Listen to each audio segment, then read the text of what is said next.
संत वाणी। महापुरुषों के वचन हमको सदैव अध्यात्म मार्ग के बाधाओं से बचाते हैं और अध्यात्म मार्ग में पुष्ट करते हैं। यहां कह रहे हैं जो साधक भगवान के मार्ग में चल रहे हैं उनके लिए सावधानी की बातें हैं, बहुत सावधान होकर सुने और इनसे बचें। जो उपासक इन बातों से नहीं बचता वो अपने लक्ष्य से भ्रष्ट हो जाता है, इसलिए बहुत काम की बात है। पहला है किसी भी सभा समिति संगोष्ठी में शामिल ना होना, जहां एक दूसरे की कटाक्ष हो रही हो, जहां एक दूसरे की निंदा की जा रही हो, जहां ये सब नहीं, इसमें नहीं फंसना। साधक को नहीं फंसना। भगवत प्राप्ति करने वाले साधक को सबसे पहले बचना है। आ जाना वहां सभा है, आज वहां समिति है, वहां ऐसा संगोष्ठी है, इस विषय की चर्चा है, नहीं। सत्संग, एकांत सेवन, भगवत सेवा, सत्संग। इष्ट मिले और मन मिले, मिले भजन रस रीति, तहां निसंग कोहे मिलिए तासों कीजिए प्रीति। कभी नहीं गए। कई तरह की हानियां हो जाती है, साधक बहिर्मुख हो जाता है। इसलिए साधक को कभी सभा में समिति में ऐसी जगह नहीं जाना चाहिए। मना कर रहे हैं। सभा समितियों में शामिल होना मानो अपनी साधना को नष्ट करना है। जो लक्ष्य प्राप्ति के लिए चलना चाहता है, सभा समिति संगोष्ठी ये नहीं। एकांत सेवन, सत्संग सुना, अपरिचित जीवन, किसी से कोई परिचय नहीं। अखबार पढ़ना, समाचार देखना, ये उनके लिए सही है जो समाज सेवी हैं, जो समाज में विविध पदों में हैं। लेकिन जो भगवत प्राप्ति करना चाहता है उस साधक के लिए ठीक नहीं। न समाचार पत्र पढ़ना और न समाचार सुनना, न समिति सभा में जाना, न किसी राजनीतिक या व्यवहारिक संगोष्ठी को सेवन करना, नहीं। हम सबके हृदय में विराजमान उस परमात्मा तत्व को जागृत करने के विषय में बोलते हैं। सबका हृदय मंदिर बने और सबके हृदय रूपी मंदिर में भगवान का प्रादुर्भाव, केवल उसकी चर्चा होती है। जिस प्रभाव से अनंत जन्मों से हम भटक रहे हैं, उस माया की मलिनता का नाश करके सच्चिदानंद प्रभु में स्थित होने की चर्चा होती है। बहुत चर्चाएं हो रही है। कम से कम एक चर्चा तो पकड़ो जिससे तुम्हारे हृदय मंदिर के पट खुले और तुम्हें साक्षात्कार हो जाए भगवान का। जब तक हृदय मंदिर में भगवान प्रकाशित नहीं होंगे तब तक कुछ काम बनने वाला नहीं। तो सत्संग हृदय मंदिर के पट खोलता है, सत्संग ज्ञान चक्षु खोलता है, प्रेम नेत्र खोलता है। सभा समितियों में जाना, पक्ष विपक्ष की वार्ता करना, समाचार पत्र पढ़ना, समाचार देखना, इस साधक को छोड़ देना चाहिए। दूसरा, कोई भी मनुष्य तुम्हारे जीवन में विशेष अधिकार प्राप्त न कर पावे।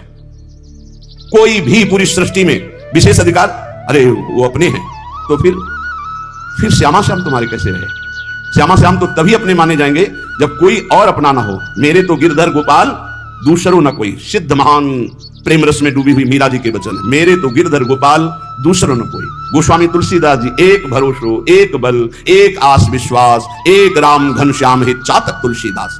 किसी भी मनुष्य से विशेषता पूर्वक आपका संबंध ना होने पावे, स्थान विशेष में आसक्ति ना होने पावे, वस्तु विशेष में स्वाद ना आने पावे।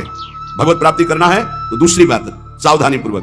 कोई हमारा विशेष नहीं, कोई खास नहीं, कोई वस्तु व्यक्ति स्थान कोई विशेष हमारे नहीं। जहां राखो ता रहो मान सुख रास है। जहां मेरे स्वामी जैसे रख रहे हैं वैसे रह रहा हूं। मेरा नहीं, मेरे स्वामी का है, जब चाहे तब हटा दे, जब चाहे तब रख ले, उनकी बात है। वस्तु जैसा चाह वैसा भेज दिया, वैसा हम उसका सेवन कर रहे हैं। हमारे लिए कोई खास वस्तु नहीं, मेरे स्वामी ने भेजा इसलिए बात है। तीसरी, मठ या आश्रम की स्थापना करके उसके विषय में चिंतन करना और धन आदि की चाह करना, यह साधक भगवत प्राप्ति से भ्रष्ट होने की वृत्ति है। यह सिद्धों का कार्य है, साधकों का नहीं। मठ आदि की स्थापना करना यह सिद्धों का कार्य, आचार्यों का कार्य है। आश्रम आदि की निर्माण वृत्ति करके फिर उसके संचालन के विषय में चिंतन करना, फिर रुपया पैसा इकट्ठा करना, और जब मर गए तो बाद में जो चार शिष्य हैं आपस में झगड़ा करना, मुकदमाबाजी शुरू होना। बचो इससे। जैसे बने बनाए मंदिर हैं, बने बनाए जगह है, हमको वास मिल रहा है, वास कर रहे, हटा दिए जाएंगे, फिर फुटपाथ में बैठ जाएंगे, पर हमारा कोई चिंतन चुरा ले, ऐसा नहीं। हम ऐसा कुछ नहीं करेंगे जिससे हमारा चिंतन बंटवारा हो जाए। मेरे प्रभु हैं, वो थे, वो रहेंगे। उनके एक निमिष मात्र से अनंत ब्रह्मांडों का सृजन हो जाता है। वो जहां रखेंगे जैसे रखेंगे, जहां राखो तहां रहो मान सुख रास है। उपासक इसको बैठा ले। स्थान विशेष में आ सकती नहीं, व्यक्ति विशेष में आ सकते नहीं, वस्तु विशेष में आ सकते। हमारे लिए ना कोई वस्तु विशेष है, ना स्थान विशेष है, ना व्यक्ति विशेष है। मठ और आश्रम आदि की स्थापना करके उसके चिंतन में डूबना, अपने मन को मानव दुर्गति का मार्ग चयन कर लेना। थोड़ा सा कड़वा लगेगा ये बात। हम कह रहे हैं सिद्धों का कार्य, साधकों का नहीं। साधकों को नहीं फंसना चाहिए। अगर साधक फंसेगा तो नष्ट हो जाएगा, पक्का, इसमें कोई संशय नहीं। वाल्मीकि रामायण में एक प्रसंग आता है कि एक ब्राह्मण देवता भिक्षा याटन के लिए निकले हुए थे, कई दिन के भूखे थे, भिक्षा मिली नहीं, तो रास्ते में कुत्ता आराम से पड़ा था, 3-4 लाठी उसकी खोपड़ी में मारी, फूट गई खोपड़ी। उस समय राजा धीराज चक्रवर्ती महाराज अनंत कोटि ब्रह्मांडों के स्वामी भगवान श्री राम सिंहासन पर विराजमान थे। दरवाजे से आवाज मारी। सेवक ने कहा एक कुत्ता अपनी प्रार्थना करना चाहता है। भगवान ने बुलाया, बोलो। बोले मैं आराम से मार्ग में पड़ा था प्रभु, क्या मार्ग के साइड में पड़े रहना अपराध है? मैं कुत्ता हूं तो इसलिए मेरा इतना भी अधिकार नहीं कि मैं रास्ते के साइड में पड़ा रहूं। नहीं, हुआ क्या, एक ब्राह्मण ने हमारे 4-5 लाठी मारी, खोपड़ी फूट गई। आप बताओ क्या मेरा दोष क्या था? मैंने भूखा भी नहीं, मैंने उसको कुछ छेड़ा भी नहीं, फिर क्यों मारा? बोले हमारे दरबार में ब्राह्मण को तो दंड दिया नहीं जाता। हाँ, आप आए हो इसलिए बुलाते हैं उनको और प्रार्थना करेंगे कि ऐसा क्यों किया। बुलाए गए, भगवान आदर किए उन्हें और कहा आपने ऐसी त्रुटि क्यों की, क्यों मारा इसको? बोले 3-4 दिन से भिक्षा नहीं मिल रही थी, आराम से सो रहा था, मैं भूखा टहल रहा हूं, गुस्सा आई, हमने मार दिया। अपराध है आपका। हाँ है।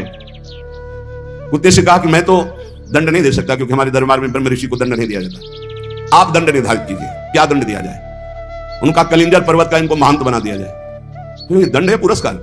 जिसको मांगने से भी भिक्षा नहीं मिलती वो कलिंजर पर्वत के बहुत बड़े आश्रम का महंत बन जाएगा आगे चलकर, तो ये तो पुरस्कार मिला, ये तो दंड थोड़ी। बोले नहीं प्रभु, मैं मानते ही हूं, पूर्व का मैं मानते ही हूं, जो कुत्ता बना हूं, ये जब कुत्ता बनेगा ना तब इसको समझ में आएगा। सीधे कुत्ता ना कह करके इसको हमने, अगर साधक ये सिद्धों का खेल है, जो स्वात्मानंद में मगन है वो पूरा साम्राज्य चला सकते हैं, लेकिन जो साधक है अगर इस प्रपंच में फंसा तो मारा जाएगा। जब तक भगवत साक्षात्कार ना हो तब तक होश में मठ और आश्रम आदि की स्थापना करके उसके चलाने की चिंता करना, ये सब बिल्कुल परमार्थ से भ्रष्ट कर देने की बात है।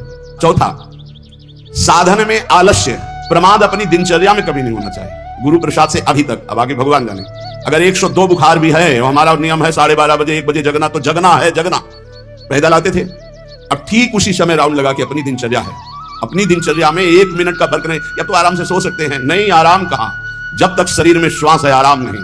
इसको ऐसे रगड़ा जाता है जैसे कंजूस मालिक नौकर से, ऐसे इस शरीर का प्रयोग किया जाता है। एक एक श्वास बचा बचा के भगवान के चरणों में, और खूब मेहनत कराओ इससे। ये किस काम में आएगा?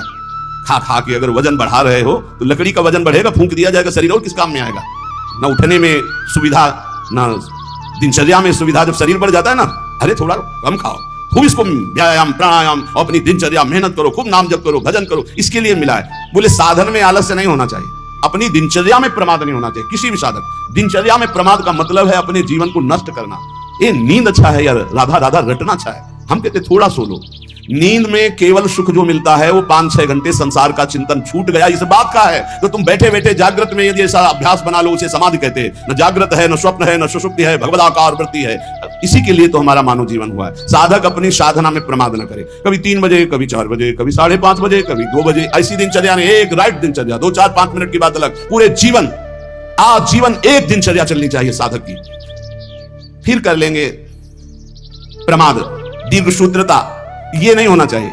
11 माला कहा, आज 5 माला हुए, कोई कल 11 और 6, फिर कल जब 11 और 6 पूर्ति कर रहे तो 6 पूरे 11, फिर आगे कर, धीरे धीरे नियम ही खत्म हो गया, खत्म। हम कभी इस बात से राजी ना हो कि हमारा मन भजन के लिए आगे चलता है। जब हम दीक्षा देते हैं तो इतना जरूर कहते हैं कि 11 माला गुरु मंत्र के अधिक जपो तुम्हारे सौभाग्य का विषय पर। हमारा नियम 11 कम से कम प्रारंभिक स्थिति में, 12 पद कम से कम चतुरासी जी के पूरी पाठ कर जाओ, तुम्हारे अहो भाग्य, धन्य भाग्य। रो रो कर जब नाम पुकारते हैं तब कृपा होती है। पता नहीं कौन सी परिस्थिति ऐसा आ जाए कि लाद कर तुम्हें धाम से बाहर फेंक दिया जाए। हाँ, कोई रोग हो सकता है, कोई घटना घट सकती है, इसलिए सावधान, प्रमाद स्थिति नहीं, दीर्घ सूत्रता नहीं, अपने दिनचर्या में कोई फर्क नहीं पड़ना चाहिए। जिसकी दिनचर्या ठीक नहीं है, पूज्य सदगुरुदेव भगवान के वचन, साधु की पहचान उसकी दिनचर्या से होती है। जिसकी दिनचर्या राइट टाइम फिक्स चलती है, साधुता ठीक चल रही है। अगर दिनचर्या में व्यवधान, तो तुम्हारे जीवन में व्यवधान है, हटा दो, अपनी दिनचर्या में आओ। दिनचर्या ठीक होनी चाहिए। गुरुजनों के वचनों में, शास्त्र के वचनों में अविश्वास, अश्रद्धा या उपदेश दिए हुए कार्य के लिए निश्चय की कमी। आपको ऐसा करना है, हाँ हाँ कर लेंगे, नहीं वही करना है जो आज्ञा हो गई, बस सब बात बन जाएगी। 5वां, कोई तुमसे विजय प्राप्त करने आया है शास्त्रार्थ के लिए, पहले ही हाथ जोड़कर हार जाओ। अगर भगवत प्राप्ति करनी, प्राप्त करने की कोशिश मत करो। 6वां, अपने को संत मानना और दूसरों को दोष दर्शन करना, यह साधक का नाश कर देने वाला होता है। अपने को संत मानना, दूसरों को असंत मानना, मतलब पतन का रास्ता निश्चित कर लिया। आचार्य चरण कह रहे, को हम तुच्छा परम अधमा प्राण हो गर्ह कर्मा, कहा मैं तुच्छ अधम अपराध करने वाला। अपने को असंत और दूसरों को संत माने। 7वां, दूसरों के दोष देखना और उनको प्रकाशित कर देना, यह केवल गुरु की वृत्ति में होना चाहिए। वो अपने शिष्यों के दोष देखकर उसे प्रकाशित करके नष्ट कर दे। बकाया साधक को यह कभी वृत्ति नहीं रखनी चाहिए कि दूसरों के दोष देखकर और उनको प्रकट करना, चुगली करना। अगर साधक किसी के दोष देखता है तो उसी के सामने उसको फटकारे, तब तो मित्र माना जाएगा। और उसके चले जाने के बाद यदि पीछे चर्चा करता है तो उसे निंदा करते हैं, निंदा करने से पाप लगेगा, तुम्हारे अंदर वही दोष बहुतायत मात्रा में जागृत हो जाएगा। शब्द याद कर लो। अगर किसी के प्रति तुम्हारा दोष दर्शन है तो उसी के सामने कहो उसे, ए भाई हमने सत्संग में सुना है, ये जो तुम्हारी बात है ना ठीक नहीं है, इसको सुधार कर लो, तो निंदा नहीं मानी जाएगी। वो चला गया, इसके बाद आप उसकी चर्चा करते हैं, अब ये पाप होगा, पर निंदा की कीर्ति आवत नहीं कछुआत, मूर्ख पर्वत पाप को ले चल अपने साथ। 8वां, किसी भी मनुष्य का ना शरीर से अपमान, ना वाणी से अपमान और ना मन से उसके नाश का चिंतन। जो तुम्हारा अहित कर रहा है, तुम्हारी निंदा कर रहा है, तुम्हारा अपमान कर रहा है, तो तुम्हें लौट कर अपमान नहीं करना। यह सिद्धांत है भगवत प्राप्ति का। और मन से संकल्प नहीं बनाना कि भोगोगे, क्योंकि तुम भजन करते हो, अगर ऐसा सोचे तो वो भोगेगा जरूर, लेकिन तुम्हारा भजन भगवत प्राप्ति के योग्य नहीं रह जाएगा।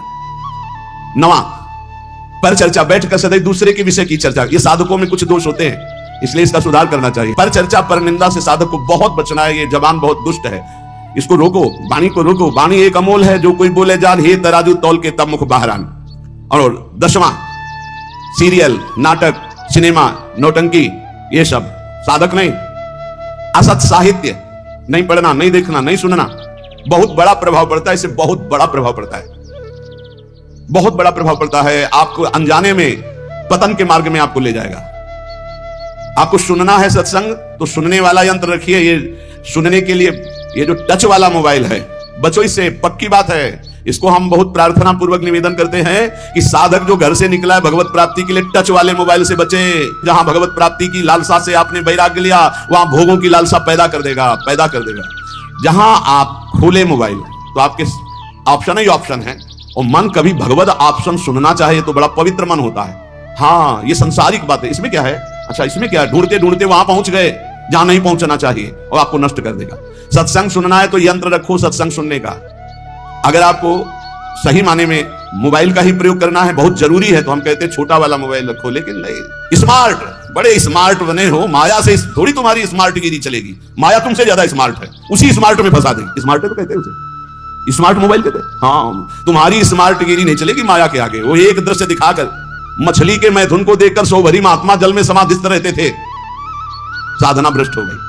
अजामिल लकड़ी लेने गया था, वैश्यागमन देख करके उसकी बुद्धि भ्रष्ट हो गई, उसी वैश्या में आसक्त हो गई।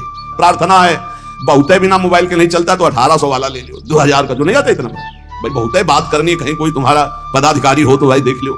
नहीं तो हमें प्रार्थना करनी है साधकों से, स्मार्ट से बचो, बहुत स्मार्ट है वो, तुम्हें फंसा लेगा, भगवत मार्ग से गिरा देगा, पक्का पक्का गिरा देगा। मान लो हम कह रहे हैं, लेकिन कोई नहीं मानने के लिए तैयार है। और किससे बात करनी? श्री जी के लिए स्मार्ट काम नहीं करेगा, वहां फोन बात होगी नहीं, वहां तो राधा नाम काम करेगा, राधा राधा राधा राधा राधा। हाँ, कुछ ऐसी आवश्यकताएं हैं जिनकी जरूरत है, क्योंकि बिना उसके काम नहीं चल सकता। तो हम कह रहे जहां तक हो सके। और अगर किसी को बहुतायत की रखना है तो बहुत हिम्मत करो, कसम खा लो कि कभी हम और क्षेत्र में नहीं जाएंगे।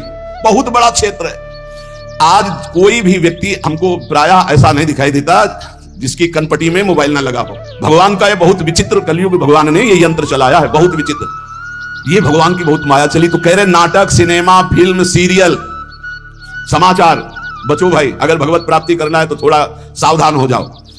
11वां, शास्त्र विरुद्ध कोई भी आचरण ना हो, नहीं तो भय को प्राप्त हो जाओगे। बड़े शेर दिल होकर के भी तुम्हें गुलामी ऐसे की सहनी पड़ेगी जो तुम सोच नहीं सकते। अगर अशास्त्रीय थोड़ा भी कर्म हुआ तो वही तुम्हें रौंद देगा। एक छोटा सा, एक नीच प्रवृत्ति वाला तुम्हारे ऊपर शासन कर लेगा। हमारी बात को समझना, जो लिखा है, शास्त्र विरुद्ध कोई भी आचरण तुम्हारे शेर दिल को रौंद देगा। शेर दिल का मतलब समझते हो? साधु सिंहवत होता है, बिल्ली बना देगा। वही तुम्हें डाउन होना पड़ेगा, वही तुम्हारी हंसी उपहास, वही तुम्हारी निंदा हो जाएगी, अशास्त्रीय आचरण। 12वां, बड़ों के आने पर खड़े हो जाना चाहिए, नहीं तो प्राण शक्ति कमजोर होती है। अपने से पूज्य और बड़े जन आवे तो हाथ जोड़कर खड़े हो जाने से हमारी प्राण शक्ति मजबूत होती है। पक्का मानो, ये जो दिल कमजोर हो रहे हैं ना, इसका कारण खान पान, व्यवहार अशास्त्रीय। ये जो सुबह 8-10 बजे तक सो रहे हैं, आयु नष्ट हो रही। ये जो नाना प्रकार के बाहरी भोजन कर रहे हैं, इनसे अपने यंत्र कमजोर हो रहे हैं। जो अशास्त्रीय कार्य हो रहे हैं, उनसे जीवनी शक्ति नष्ट हो रही, प्राण शक्ति कमजोर हो रही। पक्का मानिए, आज प्रायः लोग ऐसा ही है कि 1-2 बजे रात्रि के सोते हैं और 8-10 बजे जगते हैं। हमारी प्रार्थना है भुवन भास्कर उदय हो रहे और आप सो रहे, तो आपकी श्री, कीर्ति, यश, पवित्रता, प्राण शक्ति, जीवन शक्ति, इन सब का नाश हो रहा है। अरे प्रातः काल भगवान उदय हो रहे हैं, हाथ जोड़कर प्रणाम मात्र कर लो, नार्घ देव तो प्रणाम तो कर लो, भुवन भास्कर पधारे सूर्य नारायण। लेकिन नहीं, 10-11 बजे तक सोते, प्रायः दिनचर्या बन रही। सही माने में 10 बजे सो जा, 11, 12, 1, 2 दिन में 1 घंटा विश्राम। जिसको दिन में विश्राम नहीं तो 9 बजे सो जाओ। 5 घंटे सो जाना बहुत होता है, 5 घंटे बहुत। अभ्यास योग युक्त, जैसा आप अभ्यास कर लो वैसा। आपने अभ्यास कर लिया 3 घंटे में, तो 24 घंटे में 3 घंटे में काम हो जाएगा। आप अभ्यास कर लो। अरे साधना एक बार सोने का समय दे दिया, इसके बाद बस फिर नींद नहीं आनी चाहिए, फिर नींद नहीं आनी चाहिए हर समय ऐसे नींद। और 13वां, किसी भी वस्तु से या जीव से घृणा नहीं करनी। हमें प्रयोग नहीं करना, हमें घृणा नहीं करना। किसी भी वस्तु से, किसी भी जीव से, सब भगवान की सृष्टि। हमारे लिए जो आदेश है हम उसका खान पान करेंगे, उसका पालन। हमें घृणा किसी से नहीं, किसी से नफरत नहीं। ये घृणा नफरत ये भगवत मार्ग के पथिकों में नहीं होती। विपत्ति में घबरा करके किसी और से सहयोग मांग लेना, ये बहुत खास बात है। बैठे रहो, प्रभु देखते हैं, बने तो आपसे बने, नहीं तो बिगड़ जाए। देखेंगे आप कैसे बना, पक्का गिरते गिरते गोद में हो जाओगे। कई बार हमने अनुभव किया सेकंड का, अगर सेकंड की चूक हो जाती तो ऐसी घटना घट जाती। सेकंड की चूक नहीं होने दी मेरे प्रभु ने, हमने कई बार देखा है। इसलिए भारी विपत्ति में घबरा कर किसी और का सहयोग लेना कभी ऐसा अनन्य भक्त के द्वारा नहीं होना चाहिए। अब क्या होगा? वही होगा जो प्यारे राम जी को भाएगा। और राम जी मंगलमय है, पक्का मंगल ही होगा, मंगल नहीं हो सकता। भक्तों का सदैव ऐसा ही होता है।